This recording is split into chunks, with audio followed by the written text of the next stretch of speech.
सब मेरे भगत भाइयों को, बच्चों को बिल्कुल एकाग्र से सुनना होगा, ध्यान से सुनना होगा। सभी ध्यान से सुनेंगे। हम सब साहेब की, पिता परमात्मा की, कबीर साहेब की। गुरु जी के चैनल का नाम कहत कबीर सुनो भाई साधु यूट्यूब नितिन दास है। आप उस पर सर्च करके सत्संग सुन सकते हैं। 202 सत्संग गुरु जी ने उस मोबाइल में छोड़ रखे हैं। कहत कबीर सुनो भाई साधु यूट्यूब नितिन दास पर आप 1 नंबर 2 नंबर 3 नंबर ऐसे सीडी बाई सीडी सुन सकते हैं। आपके सारा खेल समझ में आएगा। ये मनुष्य शरीर क्यों मिला है, हम इसमें क्यों फंसे हुए हैं, इस माया के लोग में क्यों आए हैं, इस माया से दिल क्यों लगा बैठे, हमें सब कुछ पता चलेगा। और हमारा असली लोग कौन है, असली ढाल कौन है, हमें जाना कहाँ है, ये सब 202 सत्संग के द्वारा विस्तार से मिलेगा। हेलो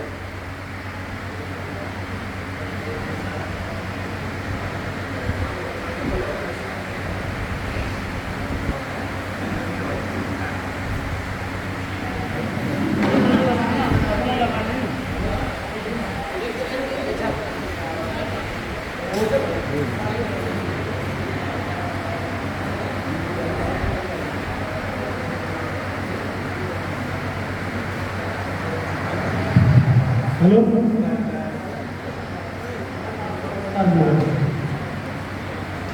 तो कहा है कहां से आया कहां है जाना, ढूंढ ले बंदे की ठोर ठिकाना। हम विचार करना चाहिए, विवेक लगाना चाहिए कहां से हम आए हैं। ये हुक्म प्रधान जी, पहलवान जी, अकेडमी के कोच जी महाराज जी को माला अर्पण किया।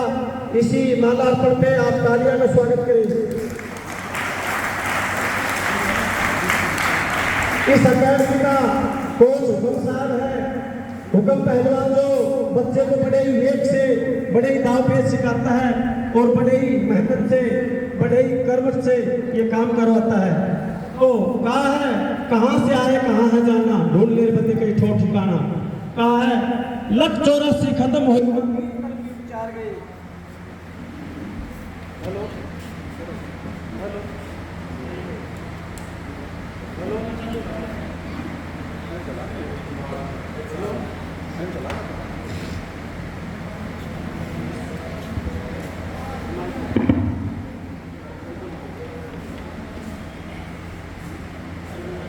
Hello hello hello hello hello साहेब बंदगी सतनाम।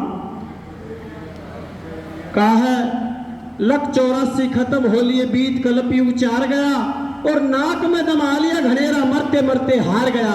कितनी ही माताओं का पिया दूध पर याद नहीं और कितने ही बड़े पिता हमारे कोई फरियाद नहीं। कभी अंडा बन के, कभी बच्चा बन के, कभी भोगी बन के भोग लिया और भूल का थप्पड़ लगा मन उसके मिनट भर भी याद नहीं। नाक में दमा लिया घनेरा मरते मरते हार गए। 184 खत्म वाला बीत कलपी उचार गई। हमें जन्मते और मरते कितने ही माताओं का दूध पिया है। कभी अंडा बन के, कभी बच्चा बन के, कभी जोगी बन के जोग ले लिया, कभी भोगी बन के भोग कर लिया, परंतु इसका छुटकारा नहीं मिला। ये जीव जो इस काया रूपी में फंसा हुआ है, इसका भेद बताने के लिए तत्वदर्शी संत सतगुरु शब्द भेदी शब्द पारखी नितिन साहेब जी आज पूरे भूमंडल पे, पूरे भारत पे भ्रमण करते करते आपके समक्ष पहुंचे हैं। इनको आप ध्यान से सुने, ये एक एक बात को आपको खोल के समझाएंगे। और आपने अगर इसी जन्म में, इस जन्म मरण के चक्कर में फंसने से मिटना है, नहीं जाना है, इस काया रूपी बंधन को तोड़ना है। कभी भैंस, जिंदावर, मक्खी, मच्छर, जैया, ततैया, हाथी, घोड़ा, बिच्छू ये नहीं बनना है, नरक में नहीं जाना है, तो साधु संतों की बात पे विचार करना चाहिए, साधु संतों की बातों को सुनना चाहिए। ये केवल और केवल एक मनुष्य शरीर आपके एक बार मिला है, सिर्फ और सिर्फ संतों के ज्ञान को समझने के लिए, वास्तविक सत्य को समझने के लिए, उस आत्मज्ञान को समझने के लिए। अगर ये प्रेमी सज्जनों, भगवत भक्तों अगर यूं ही गवा दिया तो हाथ में पल्ले और मियाँ मटकता डोले। हमारे हाथ पल्ले कुछ नहीं आएगा। इस मोह माया के जाल में हम फंसते ही जा रहे हैं। हमें महल मकान, पटड़ी अटारी, नौकरी पेशा सब कुछ चाहिए, परंतु एक प्रभु का नाम नहीं चाहिए। जब हम कमाएंगे तो हम सबको अच्छे लगेंगे। कहते हैं जब तक बैल चले हरसी में, अच्छा गेर चारा, और बूढ़ा हो जब नाथ काट ले, घर घर धक्के खा रहा। बुजुर्गों का कोई कहना नहीं मानता। क्यों नहीं मानता? कि वो कमाता नहीं, वो बुजुर्ग हो गया। हमें सब कुछ कमाई पे आधारित है। कमाने वाला बहुत अच्छा लगता है। आजा बेटा रोटी खा ले, सलाद खा, ये खा वो खा, क्योंकि वो कमा के लाता है। हमारे जीवन का यही बस एक ढंग है। अगर यहाँ आते हैं और नरक की जीवन जी के और फिर फंस के चले जाते हैं। ये काल का लोक है, हम इसमें फंसाए गए हैं। हम वास्तविक सत्य को नहीं जानते, और जिस दिन हम वास्तविक सत्य को जान लेंगे, इस संसार से हमारा मोह उठ जाएगा। क्योंकि आपने देखा होगा, सुना होगा, जिस ऋषियों का मोह त्याग है, जिसकी माया भागी है, उसको माया के बारे में जाना है, वो यहाँ से छोड़ के चले गए हैं। रही सत्य भेद जानने की, अगर किसी को विवेक की गुरु मिल गया, पूर्ण गुरु मिल गया, उसको सत्य भेद बताया और यहाँ इस दलदल से वो निकल गया। तो हमें और आपको इस दलदल से इसी जन्म में निकलना होगा। आप जी ठाडे आदमी को देख लो, आप जी गरीब आदमी को देख लो, कोई भी सुखी नहीं है। कोई कैसे दुखी, कोई कैसे दुखी। क्यों दुखी है? कभी विचार किया? आप मोदी जी को पूछोगे, कहोगे कितने सुखी हो? नहीं नहीं नहीं, दिमाग खराब करते सब। कहने का मतलब कितना ही धन महल हवेली हो, सुख नहीं मिल सकता। क्यों? अब जिस चीज में सुख है वो हमें जाना ही नहीं। हम झूठी महामारी में लाग रहे हैं, ये कर ले, वो कर ले, वो कर ले, लेकिन हमें पता ही नहीं हमें करना क्या था, हम आए क्यों थे यहाँ। इससे तो अच्छा हम भैंस का बच्चा बन के पड़े थे, एक जगह वहीं सही थे। जब मनुष्य शरीर मिला है तो हमें विवेक जगाना पड़ेगा, ये बार बार नहीं मिलता। लग 84 भरम दियो और पोपे अटकिया है, और आपके पास ना पड़ो तो फिर 84 जाए। अगर आपकी बात नहीं बनी तो दोबारा 84 के शिकार हमें और आपको होना पड़ेगा। तो भगत जनों, विवेक की हंसों, आज से ही ये पल लेना है। आपने सत्संग सुनना है और बड़े विवेक से सुनना है और रोजाना सुनना है। आज घर घर में मोबाइल हैं, आज घर घर में यूट्यूब है, आप वगैरह वगैरह देखते हो। एक सिर्फ आधा घंटा, 20 मिनट, 5 मिनट, 10 मिनट आप संत का सत्संग भी सुना करो, ताकि हमें पता चले हम कहाँ के वासी हैं और कहाँ भेज दिए गए हैं। जैसे कि एक काला पानी की जो सजा होती है, वो यहाँ उग्रवादी को काला पानी भेज दिया जाता है, वहां जाके अपना वो घर बसाता है, अपना सारा काम करता है, और उसको कोई जाके बुजुर्ग ये कहे ये तेरा घर नहीं है, कहीं नहीं नहीं मैं तो यहीं जन्मा था, मेरे बेटा हुआ, मेरे पोता हुआ, मैं तो यहीं का हूँ। अरे तू यहीं का नहीं है, तू भारत का है, तू इन देशों का है, तुझे तो भेज दिया गया था, तू अपना घर समझ बैठा। ठीक इस प्रकार जैसे हम कपड़े बदलते हैं रोजाना, इसी प्रकार ये जीवात्मा जो है ये शरीर को बदलती है। जैसे हम पुराने कपड़े को त्याग कर नया वस्त्र धारण कर लेते हैं, इसी प्रकार ये जीवड़ा जो है, ये जीवात्मा है, ये बार बार कपड़े बदलती है। ऐसा क्या काम करे जो बार बार ये कपड़ा ना बदले, अपने वास्तविक स्वरूप में जहां के थे वहां चले जाएं, जहां परम आनंद था, जहां दुख और सुख का कोई काम नहीं था। एक आनंद होता है वो क्षण भंगुर होता है, एक परम आनंद होता है। तो हम परम आनंद के थे और हम आनंद में फंस गए, वो भी नकली में। तो मैं ज्यादा ना कहते हुए मेरी बातों को अच्छी तरीके से आप गहराई से लेकर समझें। और आपके सामने जो संत बैठे हुए हैं ये कोई सहज संत नहीं है, नहीं ये लोग कहते हैं आप अवतार फलाना धिकड़ा, वो भी नहीं है। ये आप जैसे एक साधारण इंसान है, परंतु आप मेरे इनमें फर्क क्या है बता देते हैं। इनके पास वो भेद है जो आपके पास नहीं है। क्यों? अब इनके पास आत्म तत्व का भेद है, इनके पास साक्षात्कार करने का भेद है। अगर इन पे कोई दबाव आएगा तो ये अपने वास्तविक स्वरूप में समझ जाएंगे, वो भेद है। और ये स्वयं अपने भेद को जान के आप लोगों को जनाने के लिए देश देश विदेश विदेश गली गली शहर शहरों में घूम रहे हैं। तो ऐसे संत के हमें दर्शन बड़े ही भाग्य से मिल रहे हैं। ये संत नहीं आश्रम बनाते, नहीं इनकी कोई ज़्यादा मोहमाया है। आपने 10-5 रुपये दे दिए तो ठीक है, अगर नहीं दिए तो ठीक है। आपके 10-5 रुपये से क्या होता है, ये जो जाते हैं पेट्रोल भाड़ा खर्चा खाना पीना रास्ते में करते हैं। ये आश्रम के बारे में यूँ बोलते हैं कि आश्रम में जब एक गृहस्थी आदमी छोटा सा घर बनाता है और उस घर में कभी लिपाई, कभी पुताई, कभी नल खराब होगा, कभी ये बिगड़ गई, कभी छुट्टी टूट गई, तो उसकी इतनी सूरत लिपती रहती है। तो आश्रमों में कितना लिप्त होता होगा आदमी, जितना कारोबार ज़्यादा उतनी टेंशन ज़्यादा। तो कहा जो संत मुक्ति को पाके गए हैं पहले, उन्होंने कोई आश्रम की रचना नहीं की। अगर कबीर साहब का नाम लेते हो आप, उन्होंने आश्रम नहीं बनाया, एक झोपड़ी में रहा। अगर नानक साहब जी को कहा, कोई आश्रम नहीं बनाया। अगर दादू पंटू भीका दरिया, इन महान पुरुषों को रैदास भगत, कोई आश्रम नहीं बनाया। हाँ, इनके जाने के बाद इन भक्तों ने आश्रम बना डाले। कभी नल खराब हो गए, कभी ये जमीन कब्जाओ, कभी वो जमीन। कहने का मतलब ये है आश्रमों में ही सुरत को लगा दिया गया। तो प्रेमी सज्जनों, आप बड़े विचारवान हैं, वेकी हंस हैं। ऐसे महान पुरुष को आप सुनोगे जो कि बहुत ही बहुत कर्मठ और बहुत ही बहुत ज्ञानी संत हैं। जो तो बड़ी विवेक से सुनना है, एक दूसरे को बात नहीं करनी। ये आधा पौना घंटा बोलेंगे और एक एक बात को समझना है। इनका चैनल फिर बता देता हूँ, कहर कबीर सुनो व साधु, यूट्यूब नितिन दास, इस पे सर्च करें और नंबर वाइज जैसे आप सुनोगे आपका वेग उठता चला जाएगा। आपको सब बातें पता चल जाएगी। मनुष्य शरीर क्यों मिला है तो क्या करना है, कहाँ जाना है, कहाँ से आए हैं, तो सब कुछ पता चल जाएगा।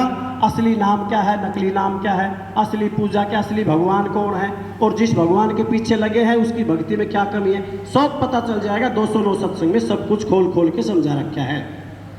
तो मैं बहुत समय ले लिया, क्षमा चाहूँगा। अगर कोई बोली भाषा में कहीं त्रुटि रह गई हो, गलती हो गई हो, तो मैं क्षमा प्रार्थी हूँ। मेरी ओर से सभी भक्तों को साहेब बंदगी सतनाम, गुरु जी के चरणों में दंडवत प्रणाम।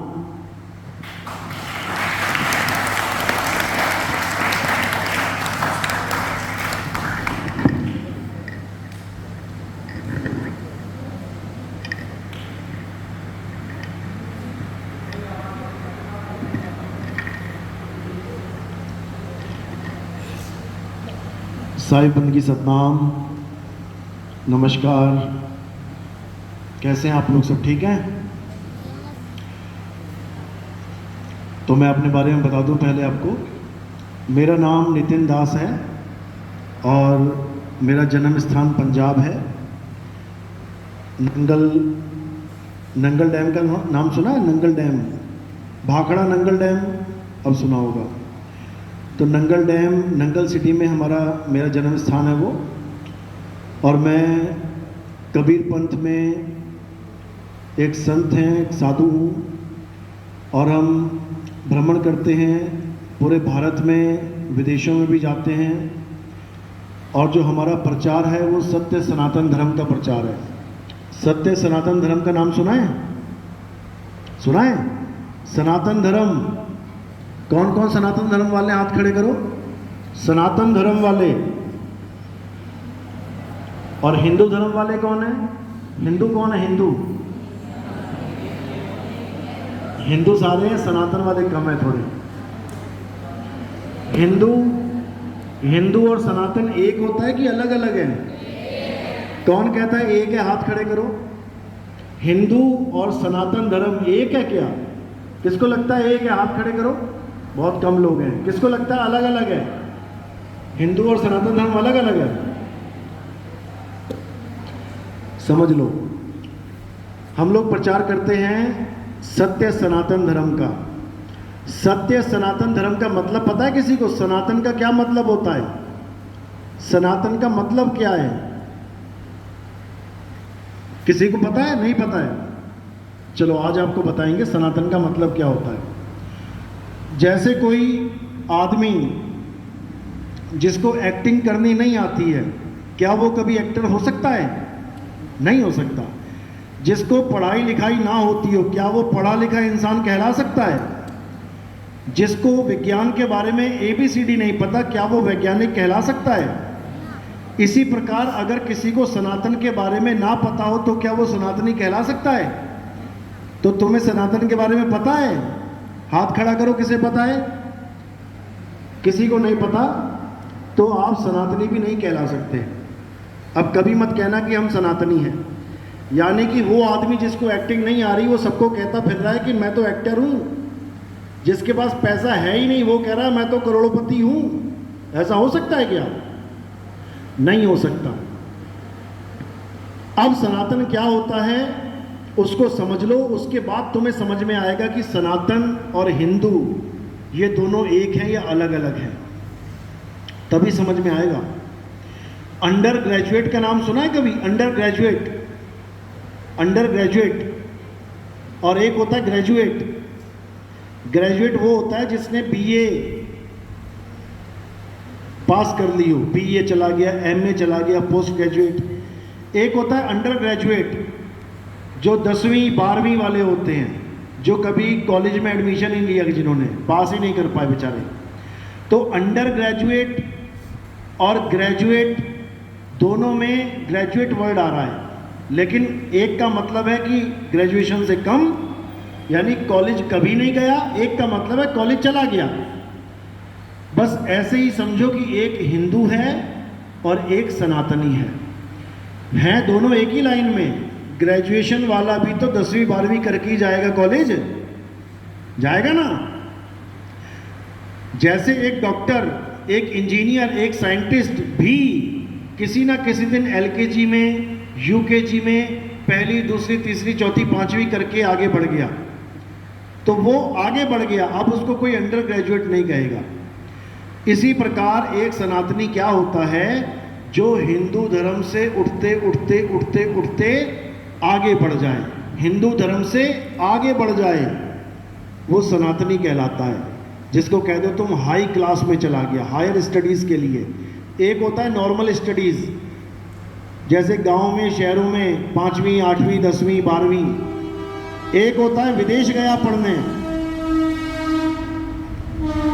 एक होता है विदेश गया पढ़ने, क्या करने? हायर स्टडीज़ के लिए, उच्च शिक्षा।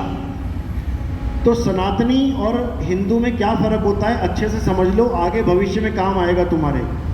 जैसे आज मैंने पूछा क्या होता है सनातनी और तुम्हारा हाथ खड़ा नहीं हुआ, अगली बार ऐसा नहीं होना चाहिए, क्योंकि जब तुम हिंदू धर्म में, सनातन धर्म में हो तो तुम्हें पता होना चाहिए कि हिंदू क्या होता है, सनातन क्या होता है।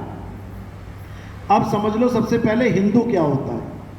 हिंदू धर्म का मतलब होता है कि हिंदू देवी देवताओं की पूजा करने वाले को हिंदू कहते हैं।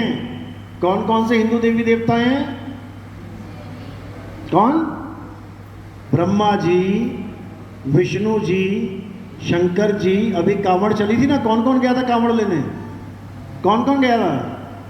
पहलवान तो जाते हैं 50-50 100-100 किलो की कांवड़ उठा के, यूट्यूब भर जाता है कांवड़ में। तो देखा ना यूट्यूब पे शॉर्ट्स, 150 किलो की कांवड़, 200 किलो की कांवड़। किसने कहा ये कांवड़ उठाने को? भोले शंकर ने कभी कांवड़ ना उठाई, ना ही कभी नंदी ने कांवड़ उठाई। भोले शंकर का संदेश तो कुछ और है, जो तुम उनका चित्र देख के भी समझ सकते हो कि वो क्या कह रहे हैं। क्या करते हैं भोले शंकर? क्या करते हैं? चित्रों में देखा ना, क्या लगा के बैठे हैं? समाधि। भोले शंकर का संदेश क्या है कि समाधिष्ट हो जाओ, समाधि लगाओ। ये कावड़ जाके ले जाके वहां एक्सीडेंट में मर जाओ, फिर गांव में खबर आई जी तुम्हारा लड़का तो चला गया। अच्छा हुआ कि बुरा हुआ? बुरा हुआ। हरियाणा में 25 लड़के मर गए थे एक ही गांव के कावड़ में, पता है ना? कहां पे? झज्जर में, महेंद्रगढ़ में। तो उनके दिलों पे क्या बीती होगी सोचो, जिस गांव के 25 छोरे जवान लड़के मर जाएं, कितने दिन तो वहां दिया ना जला होगा, खाना ना खाया होगा लोगों ने। और क्या बोल के जाते हैं? अकाल मृत्यु वो मरे जो काम करे चंडाल का, और काल उसका क्या बिगाड़े जो भगत है महाकाल का। तो 25 लोग का तो बिगाड़ दिया काल ने, एक ही गांव के। और बाकी हजारों के हिसाब से मरते, तुम्हारे तक खबर नहीं पहुंचती। कितने गंगा में बह जाते, कावड़ लेते लेते, भगदड़ आई, मरे, पता नहीं कौन कौन बह गया, किसी का आता पता नहीं। कितने ट्रकों से कुचल के मर जाते हैं, बाइकों से मर जाते हैं, कोई गांजा पी के कहीं ट्रेन के आगे खड़ा हो जाता है जाके। इतनी दुर्गति होती है, क्यों? केवल अज्ञानतावश, केवल अज्ञानतावश। हमें पता ही नहीं है हमने करना क्या है, क्योंकि हमें कोई बता ही नहीं रहा। तो समझ लो, हिंदू धर्म क्या होता है? जो देवी देवताओं की पूजा करे, यानी शरीरों की पूजा करे। ब्रह्मा जी का शरीर, विष्णु जी का शरीर, शंकर जी का शरीर, पवन देव, शनि देव, ये देव, वो देव, सब के सब हिंदू हैं। अब सनातनी क्या है? सनातनी वो होता है जो उस देव की पूजा करे जिसका कोई आदि और अंत ही ना हो, यानी वो ना तो कभी पैदा हो, ना ही वो कभी मरे। कौन है वो? जिसका कभी जन्म नहीं होता, कभी मरती नहीं, जिसको अग्नि जला नहीं सकती, वायु सुखा नहीं सकती, जिसको शस्त्र काट नहीं सकता। कौन है वो? आत्मा। ये कौन सा भगवान है? फोटो देखी कभी इस भगवान की? किसी मंदिर में गए, कोई आत्मा की मूर्ति लगी हो वहां पे और तुम आत्मा की पूजा कर रहे हो? कोई मूर्ति है आत्मा की? आत्मा कहाँ है? आत्मा कहाँ है? अभी सब लोग को पता है ना आत्मा होता है कुछ। अपनी अपनी आत्मा लेके आए हो, घर तो नहीं छूट गई किसी की? जल्दबाजी में वहीं बिस्तर पे पड़ी रह गई हो, रोटी बनाते बनाते चूल्हे के पास पड़ी रह गई हो। सब अपनी अपनी आत्मा को लेके आए हो, या आत्मा तुम्हें लेके आई है? सोचो, तुम आत्मा को लेके आए हो या आत्मा तुम्हें यहां तक लेके आई है? आत्मा हमें यहां तक लेके आई। अगर आत्मा रास्ते में शरीर छोड़ देती तो क्या होता? ये शरीर पहुंच जाता यहां पे? नहीं पहुंचता, वहीं पड़ा रह जाता। तो तुम आत्मा को लेके आए हो या आत्मा तुम्हें लेके आई है?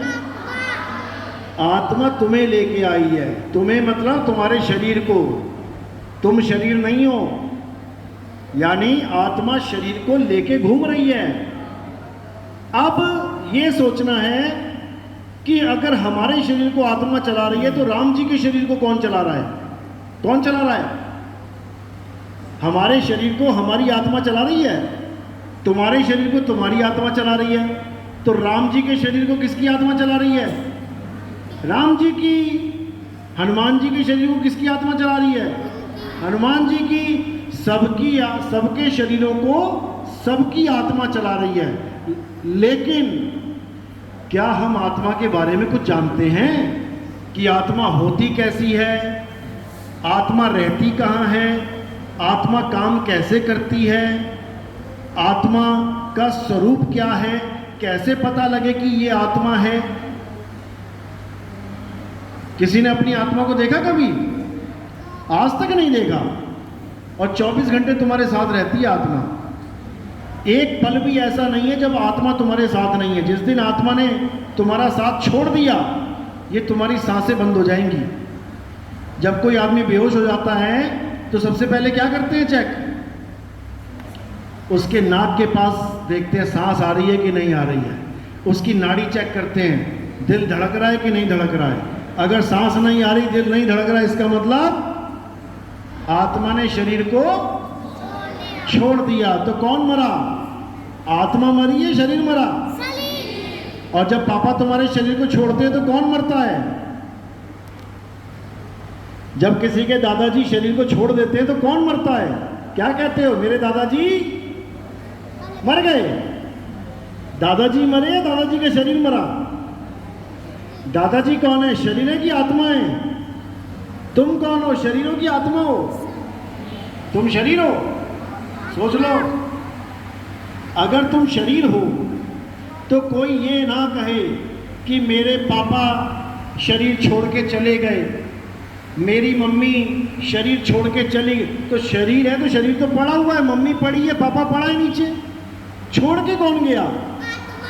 आत्मा। तो इसका मतलब पापा पड़े नहीं है, पापा चले गए।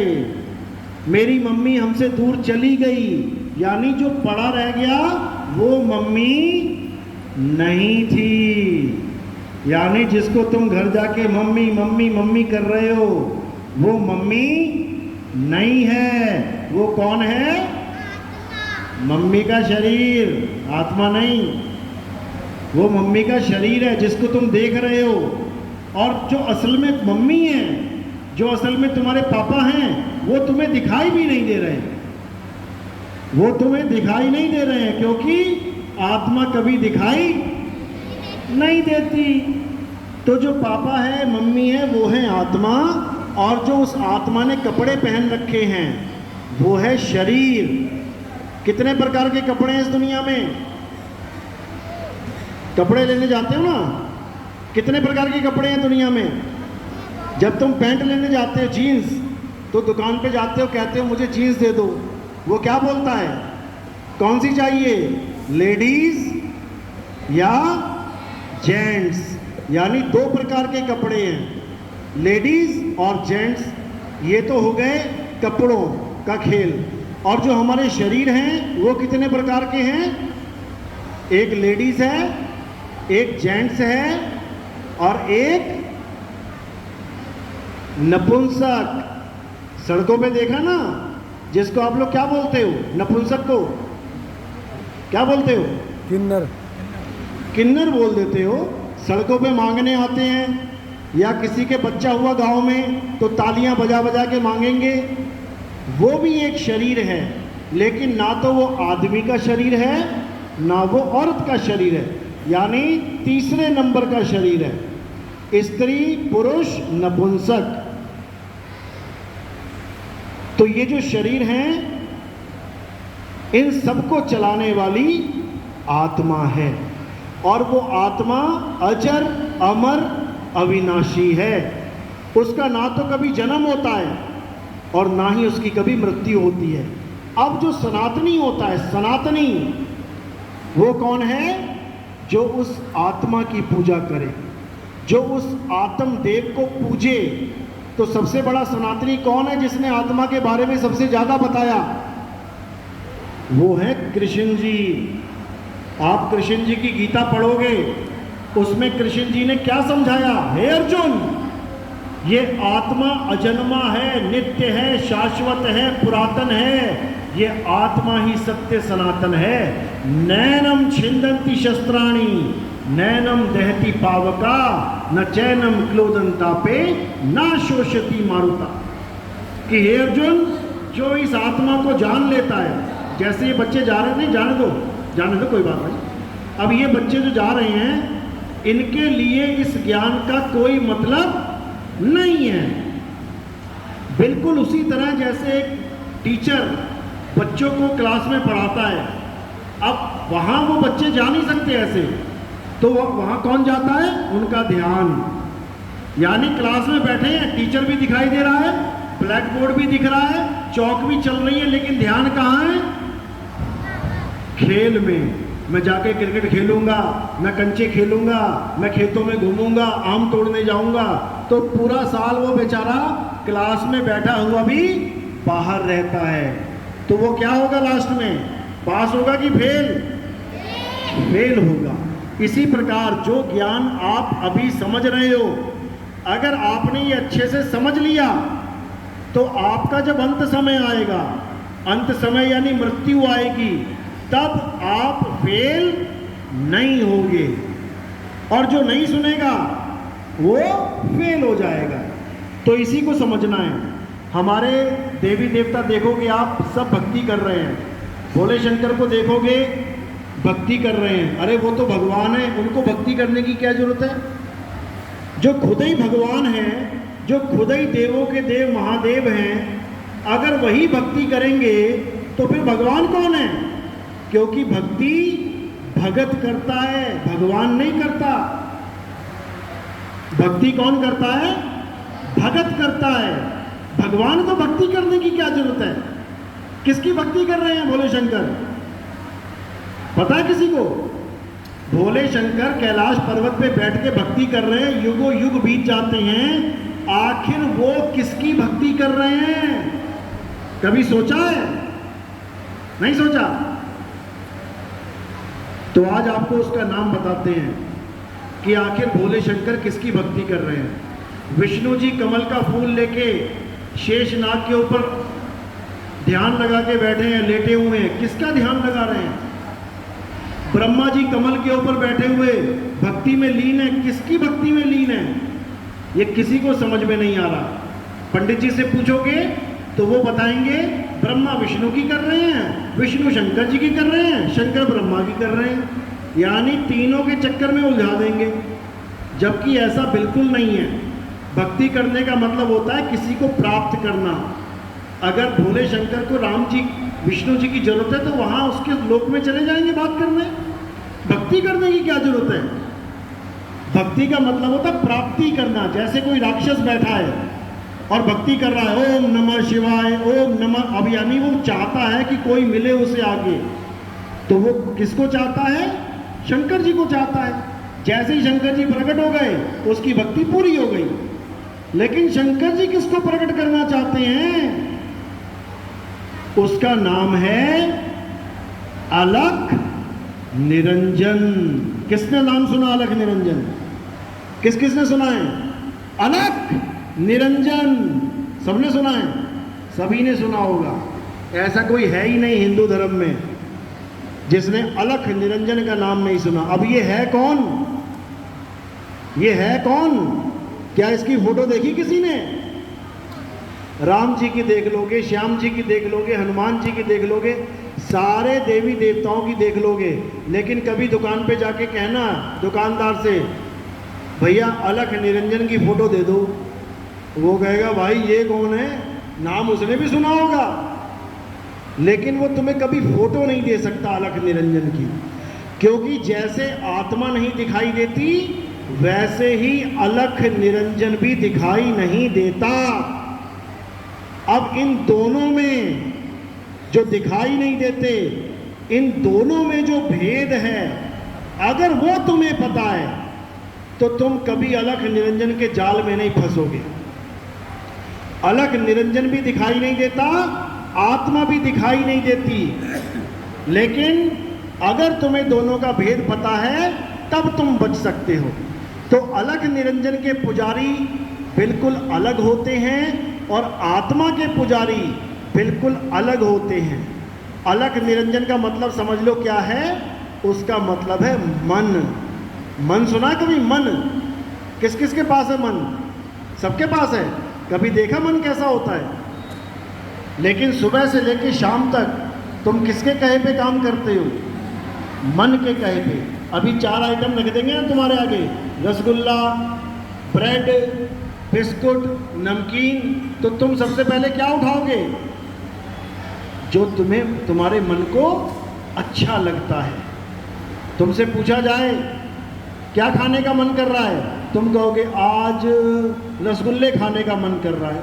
तो ये मन है जो तुम्हें कह रहा है कि आज रसगुल्ला खाना है। तो तुम किसके गुलाम हो, किसके कहने पे चल रहे हो, मन के। अब इसी मन का खेल है सारा, सारी दुनिया इसी मन के कहे पे चल रही है। सुबह से लेके शाम तक, शाम से लेके रात तक तुम वही कर रहे हो जो मन कह रहा है। तुम्हारा मन कर रहा है गेम खेलूं, अब पापा की परवाह नहीं, माता की परवाह नहीं, घर की परवाह नहीं, पेट की परवाह नहीं, खाना खाया कि नहीं खाया, सुबह से शाम तक मोबाइल में गेम खेलोगे। क्यों, मन कर रहा है। यानी तुम किसके गुलाम हो गए, मन के। लेकिन तुमने मन को पता नहीं है, जाना नहीं है कि मन है क्या, लेकिन मन के गुलाम हो गए हो। अब इस मन को खत्म कौन करेगा। राम ने किसको खत्म किया था, रावण को। कृष्ण ने किसको खत्म किया था, कंस को। हिरण्यकश्यप को किसने खत्म किया था, नरसिंह अवतार ने। ऐसे ही कल्कि भगवान, कल्कि अवतार, नाम सुना है कल्कि अवतार, कौन है, विष्णु जी के 10वां अवतार। जिनकी तुम पूजा कर रहे हो वो विष्णु जी के अवतार बीत चुके हैं, वो जा चुके हैं। अब जो आने वाले हैं वो कौन है, कल्कि अवतार। तो वो क्यों आएंगे, कारण क्या है। राम के आने का कारण पता है, रावण को मारना, कृष्ण के आने का कारण पता है, कंस को मारना। कल की अवतार किसको मारेंगे आके? हैं? मन को मारेंगे। जिस मन ने तुम्हें गुलाम बना लिया है, उसकी गुलामी से तुम्हें आजाद करवाएंगे। केजीएफ फिल्म देखी है? केजीएफ किसने देखी? उसमें किसी ने गुलाम बना लिया था ना मजदूरों को। सुबह से लेके शाम तक बेचारे काम कर रहे हैं, ना दिहाड़ी मिल रही है ना कुछ मिल रहा, बस खाने को टूटी फूटी रोटी मिल जाती है, और बेचारे गरीब के गरीब। तो कौन आ रहा है वहां पे छुड़ाने के लिए? तो ऐसे ही एक अवतार आएगा, विष्णु जी का 10वां अवतार, उसका नाम है कल्कि अवतार। और वो तुम्हें गुलामी से तुम्हारे सारे बंधन काट देगा और तुम्हें हमेशा के लिए आज़ाद कर देगा। लेकिन उसको आज़ाद करेगा जिसको लगे कि मैं गुलाम हूं। यहां तो सारे ही राजा बने पड़े हैं। अब इन बच्चों को बाहर भेजा, ये खुद गए या किसी ने भेजा? खुद गए। तुम नहीं चले गए खुद? किसने भेजा? मन ने। ये यहां बैठ भी नहीं सकते, इनका मन में उथल पुथल होने लगी। अरे नहीं नहीं नहीं नहीं, ये क्या बोल रहे हैं, मुझे सुनने में समझ में नहीं आ रहा। उठो उठो, चल बेटा उठ, बाहर जा, बाहर अच्छी हवा चल रही है, बाहर खेलेंगे, ये करेंगे वो करेंगे। किसने? मन ने। क्यों? क्योंकि वो नहीं चाहता कि कोई उसकी गुलामी से आजाद हो जाए। कोई नहीं चाहता कि उसका ग्राहक टूट जाए। तुम्हारी दुकान हो ना, तुम कभी नहीं चाहोगे मेरी दुकान का एक भी ग्राहक मेरी दुकान छोड़ के चला जाए। इसी प्रकार ये काल, ये मन, ये अलख निरंजन कभी नहीं चाहता कि एक भी जीव, एक भी बच्चा मेरे जाल से निकल जाए। तो वो क्या करता है?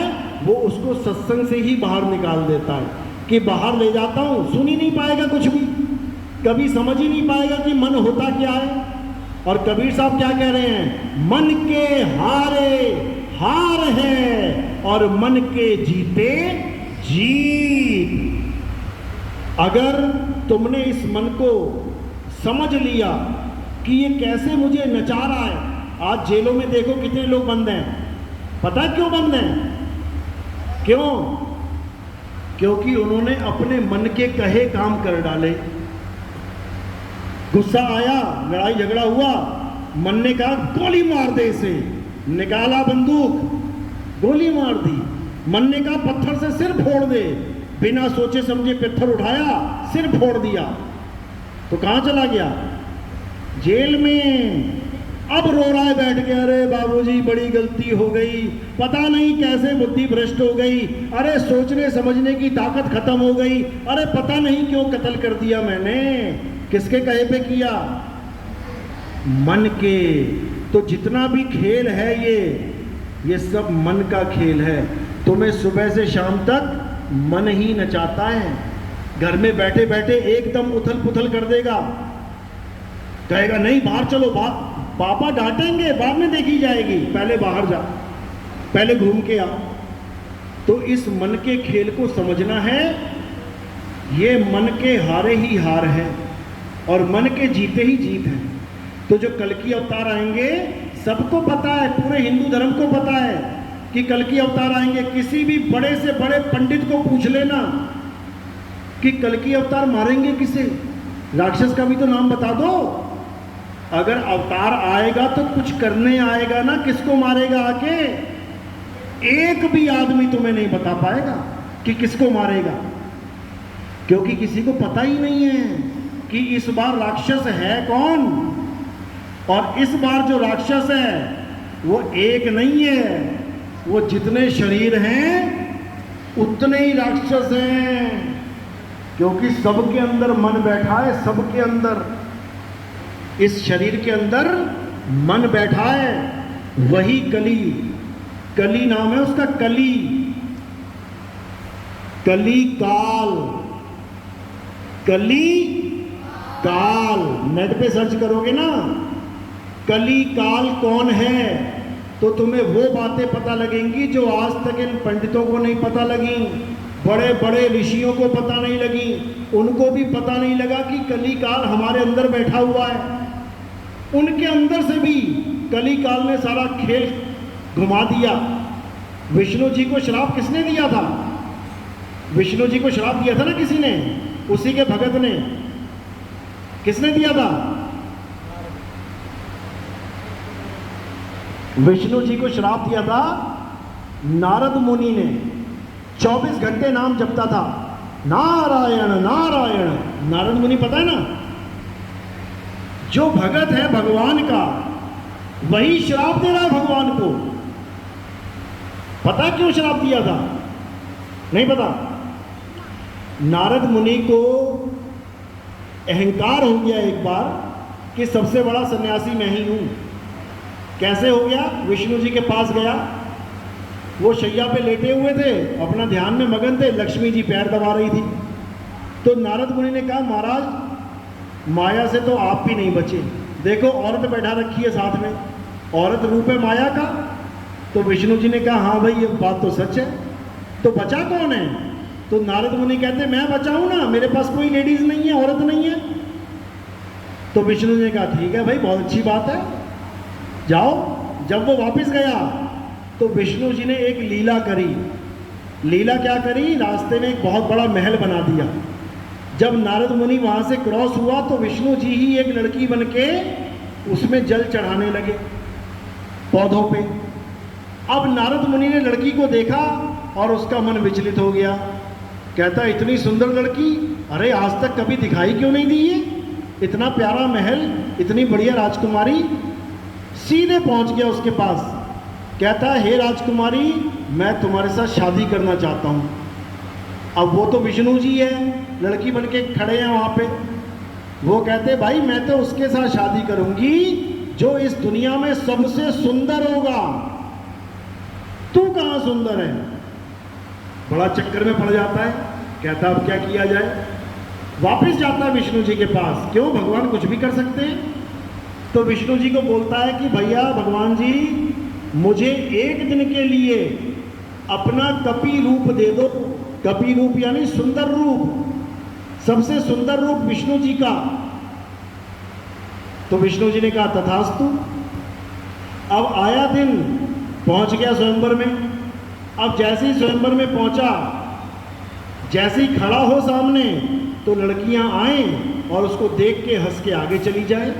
माला ना पहनाए उसको वो लड़की, वो राजकुमारी। एक बार हुआ, आगे चला गया, दूसरी बार हुआ और आगे चला गया, तीसरी बार हुआ, फिर उसको बोल ही दिया कि अरे बंदर तू क्यों छलांगे मार रहा है बार बार?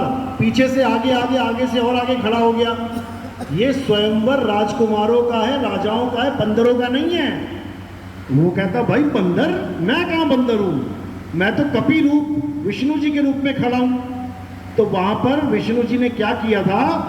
उसको कपि यानी बंदर, कपि बंदर को भी कहते हैं, विष्णु जी ने बंदर का रूप दे दिया उसको। उसकी शक्ल बंदर जैसी हो गई।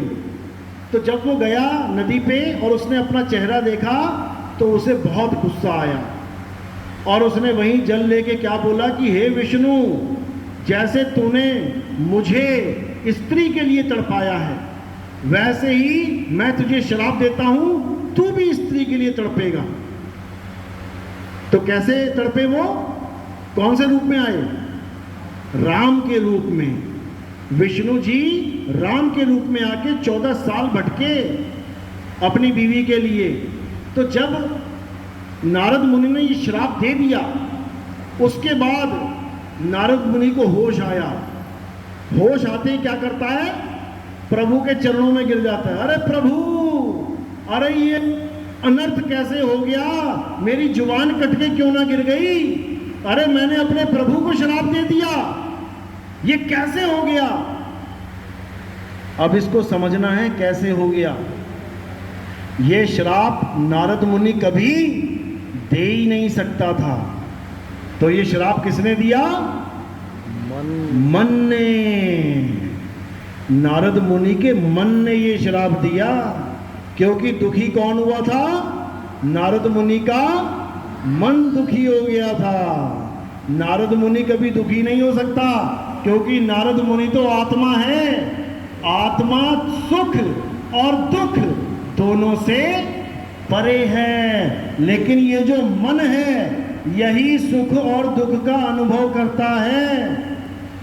तुम्हें कोई कड़वा वचन बोल दे, अंधे को अंधा बोल दे, ओए अंधे इधर आ, कोई काना है तो उसको ओए काने इधर आ, तो उसका क्या दुखी होगा? मन। जबकि वो है असलियत। अंधे को अंधा बोलना कोई गलत थोड़ी नहीं है, वो अंधा ही है।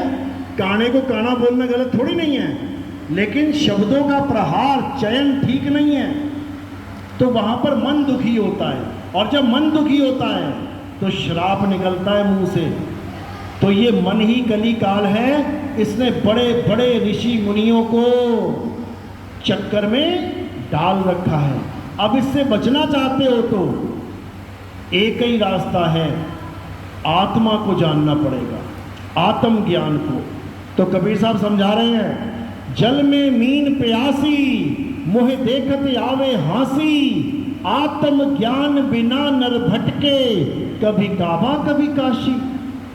इस आत्मा के ज्ञान के ना होने के कारण लोग कहाँ भटक रहे हैं? कोई कांवड़ लेने के लिए भटक रहा है। पापा कहेंगे ना, जा बेटा 5 किलोमीटर पैदल चला जा और सामान ले आ, कभी ना जाएगा। 5 किलोमीटर पैदल नहीं जा सकता, लेकिन 500 किलोमीटर पैदल चला जाएगा कांवड़ लेने, वो भी उठा के। ये मन का खेल इतना जबरदस्त है, समझ रहे हो? तो मन और आत्मा, इन दोनों के भेद को समझोगे तो तुम्हारा जन्म सफल हो जाएगा। जितने भी संत महात्मा हैं ये आत्मज्ञानी हैं। आत्मज्ञानी, कोई पत्थर की पूजा करने वाले ज्ञानी नहीं है ये कि पत्थर की पूजा करो भगवान मान के। अरे जो पत्थर टेढ़ा हो जाए, उठ ना सके, उसको तुम भगवान मान बैठे। भगवान ने तो पूरा पहाड़ उठा लिया एक उंगली से,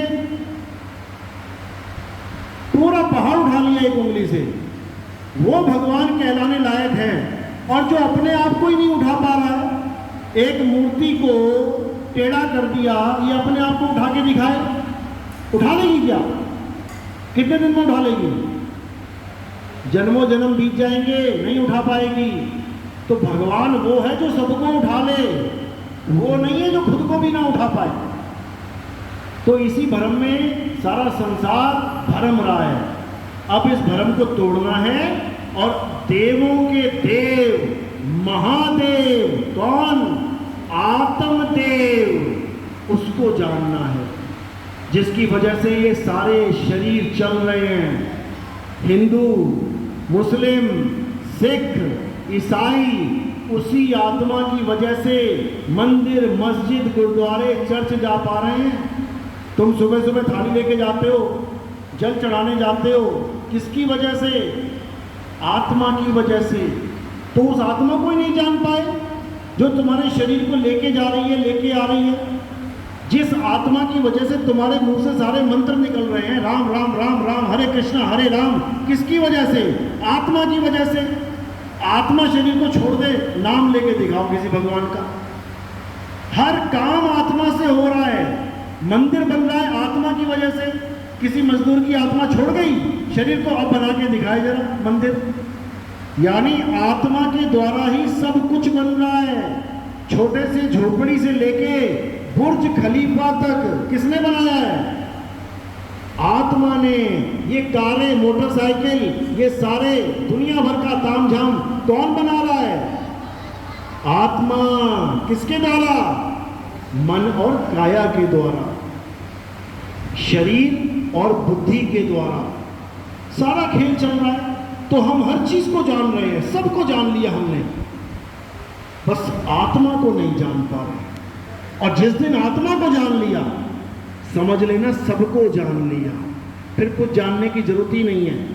क्योंकि जो असली चीज है वो आत्मा है, और जो नकली चीज है वो ये सारा संसार है, झूठा संसार है। आज तुम करोड़पति हो, तुम्हें लग रहा है कि मैं करोड़पति हूं, अभी कल को ही क्या होगा? सारा बिजनेस ठप, शेयर मार्केट डाउन, कोरोना आ गया, सारे आ गए सड़क पे।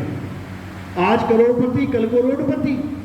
आज तुम ज्ञानी हो, बड़े बड़े लोग तुम्हारे आगे झुक रहे हैं, छोटा सा एक्सीडेंट हुआ नहीं, सिर में चोट लगी नहीं, तुम कोमा में चले गए, कहाँ चला गया ज्ञान सारा? सिर में चोट लग गई, बंदे का ब्रेन हेमरेज हो गया, पागलों वाली हरकतें कर रहा है, अब कहाँ की चला गया सारा ज्ञान? यानी ये संसार में कुछ भी स्थायी नहीं है। अगर कुछ स्थायी है तो वो आत्मा है। एक बार तुम्हें आत्मा का ज्ञान हो गया, उसके बाद ये भव बंधन, ये संसार का बंधन तुम्हारा कुछ नहीं बिगाड़ सकता। तो अगर कोई भी इंसान जो बार बार जन्म और मरण के चक्कर में नहीं पड़ना चाहता, बार बार माँ के गर्भ में उल्टा नहीं लटकना चाहता, इस बार बार के जन्म मरण से छुटकारा पाना चाहता है, तो वो आत्म ज्ञान को जाने, मंत्र ज्ञान को नहीं। ये राम राम जपना, राधे राधे जपना, अल्लाह अकबर जपना, वाहिगुरु जपना, ये आत्म ज्ञान नहीं है भाई, ये मंत्र ज्ञान है। इंसानों ने बनाए ये मंत्र। हिंदी, पंजाबी, उर्दू, फारसी, ये सारी भाषाएं किसने बनाई? इंसानों ने बनाई हैं। ये सारे नाम लिखे हुए हैं, किसने बनाए? इंसानों ने बनाए हैं। अगर इंसान, आदि मानव, का खा गा गा चा छा चा टा ठा डा ये नहीं बनाता, ABCDEFG नहीं बनाता, तो तुम्हारे कौन से भगवान का नाम होता? तुम्हारा अपना भी कोई नाम ना होता। जैसे भैंसे देखते हो ना सड़क पे, 200 भैंसे जा रही हैं, अब कौन सा नाम, किसका नाम? 5000 भेड़ें जा रही हैं, कौन सा नाम, किसका नाम?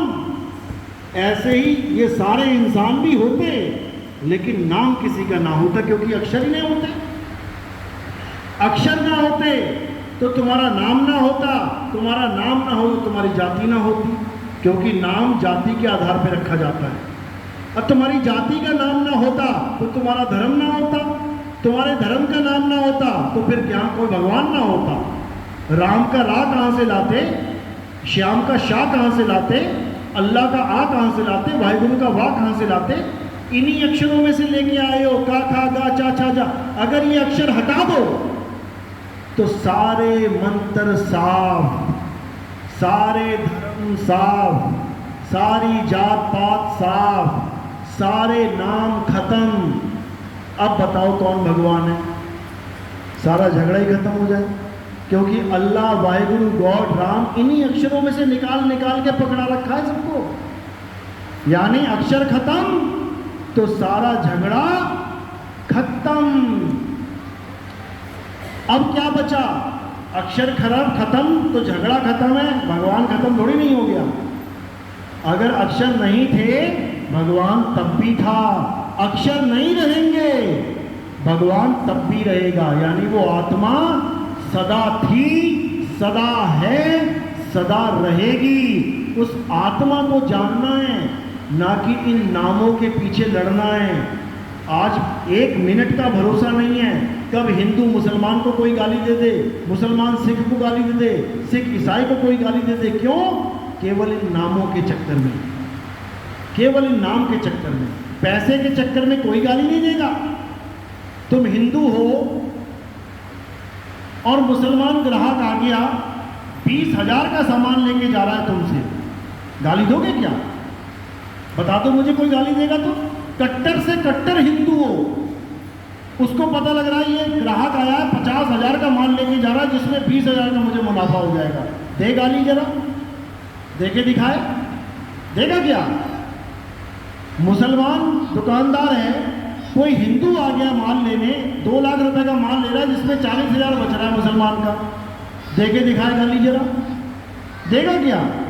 कभी नहीं देगा, क्योंकि वहां पे पैसा आना है। पैसा ना आ रहा हो तो कट्टर दुश्मन है आपस में। तो भैया भगवान के भगत नहीं, ये माल के भगत हैं, नोट के भगत हैं ये। इसी को समझा रहे हैं हम लोग बार बार कि जितने भी धर्म हैं, जितने भी जात पात है, जितने भी ये भेद हैं, अक्षरों की वजह से। अक्षर किनारे कर दो, कोई झगड़ा नहीं। कोई कहता है जय श्री राम बोल, बोल जय श्री राम। भैया वो क्यों बोले? क्यों बोले? जब उसका संस्कार ही नहीं है, जब उसको बचपन से सुनाया ही नहीं गया कि जय श्री राम बोलना है, वो क्यों बोले? तू बोल दे अल्लाह अकबर, तू क्यों नहीं बोल रहा? कहने का मतलब तो ये है कि वो भगवान की जय करवाना चाहता है। हिंदू कह रहा है बोल जय श्री राम, मुसलमान कह रहा है तू बोल अल्लाह अकबर, कैसे झगड़ा खत्म होगा? केवल एक लाइन बोलनी है, दुनिया बनाने वाले की जय। आप बताओ कौन नहीं बोलेगा? मुसलमान भी यही सोचता है कि अल्लाह ने दुनिया बनाई है, हिंदू भी यही सोचता है भगवान ने दुनिया बनाई है, ईसाई सोचता है गॉड ने दुनिया बनाई है, सिख सोचता है वाहिगुरु अकाल पुरुष ने दुनिया बनाई है। तो इन चारों का झगड़ा कैसे खत्म होगा? जब ये चारों ये नारा लगा दे कि दुनिया बनाने वाले की जय, सारे बोल देंगे, एक भी झगड़ा नहीं होगा। क्यों? क्योंकि उन शब्दों का चयन नहीं किया गया जो शब्द आप अपने संस्कार के द्वारा लेके बैठे हो। 52 अक्षर, राम, अल्लाह, वाहिगुरु, गॉड, इन चारों को हटा दो और दुनिया बनाने वाला लगा दो, सारा झगड़ा खत्म हो गया। इतनी सी बात है। लेकिन नहीं, दुनिया बनाने वाले से तो मतलब ही नहीं है कोई, मतलब है अपने वाले नाम से, मेरे वाला नाम, उसकी जय होनी चाहिए। यही झगड़ा है। तो ये सारा झगड़ा कब खत्म होता है? जब आत्मज्ञान होता है, आत्मा की पूजा शुरू होती है। आत्मा सबको चला रही है, हिंदू को भी, मुसलमान को भी, सिख को भी, ईसाई को भी, सारे धर्मों के लोगों को, चाहे धार्मिक ना भी हो, नास्तिक भी हो। मैं भगवान को नहीं मानता, तो क्या आत्मा उसको जलाना बंद कर देगी? मैं भगवान को नहीं मानता, मैं आत्मा को भी नहीं मानता, तब भी आत्मा तुम्हारा साथ नहीं छोड़ेगी। खाओगे, पियोगे, मजे करोगे, क्योंकि आत्मा हमेशा हमेशा तुम्हारे साथ है। और तुम क्या हो इस वक्त?